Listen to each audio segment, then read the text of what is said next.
जय सेवालाल मित्रांनो, माझ्या दुसऱ्या ब्लॉगची सुरुवात. सकाळी लवकर उठल्यानंतर दुकानावर जायला वेळ होतो, तर नाश्ता वगैरे काहीच केला नाही. आज दुकानावर गेलो आणि पहिला कस्टमर आला आहे आपले बॅटरीसाठी. आणि त्याच्यानंतर डिगू भाऊ म्हणून मेडिकलवाले, त्यांचा कॅमेराचा प्रॉब्लेम होता. आपण त्यांचा कॅमेराचा प्रॉब्लेम सॉल्व्ह करून दिला आणि त्यांनी आपल्याला पेमेंट पण केलं. आणि त्याच्यानंतर आले वोल्टांचे आपले दादा, त्यांनी हेडफोन वगैरे घेतला मस्त. आणि मग काय, जेवणासाठी घरी जायचं होतं, तर मस्त दुकान वगैरे वाढवलं.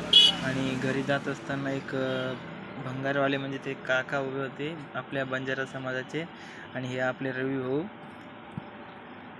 ते मस्त जरांगे पाटील यांच्यासारखं दिसतंय बघा. तर त्यांची कॉपी सारखी आहे की नाही? लाईक करो, शेअर करो, सबस्क्राईब करो. मम्मी वगैरे आली मध्ये व्हिडिओ काढत असताना.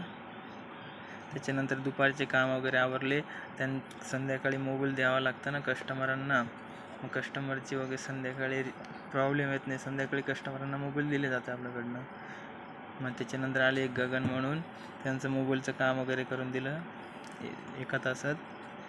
त्याच्यानंतर आले एक दिलीप भाऊ म्हणून, त्यांनी आपल्याकडे एक विवो Y33चा मोबाईल टाकलेला, त्यांचा प्रॉब्लेम सॉल्व्ह करून दिला. त्याच्यानंतर आले पाटण्याचे काका, त्यांचं बी चार्जिंगचा प्रॉब्लेम होता मोबाईलचं, त्यांचं मोबाईलचं प्रॉब्लेम सॉल्व्ह केलं, पैसे वगैरे घेतले आणि चाललो मी आता घरी जाताच मित्रांचा कॉल वगैरे आला की आपल्याला कबड्डी खेळायला जायचं, तर स्पॉन्सर म्हणून तू कर म्हणे. ठीक आहे, स्पॉन्सर राहतो मी.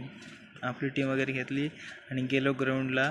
करगाव वर्सेस आपली पिंपरखेड युनिक मोबाईल शॉप. अभी के लिए बाय बाय, गुड नाईट, झोपा आता.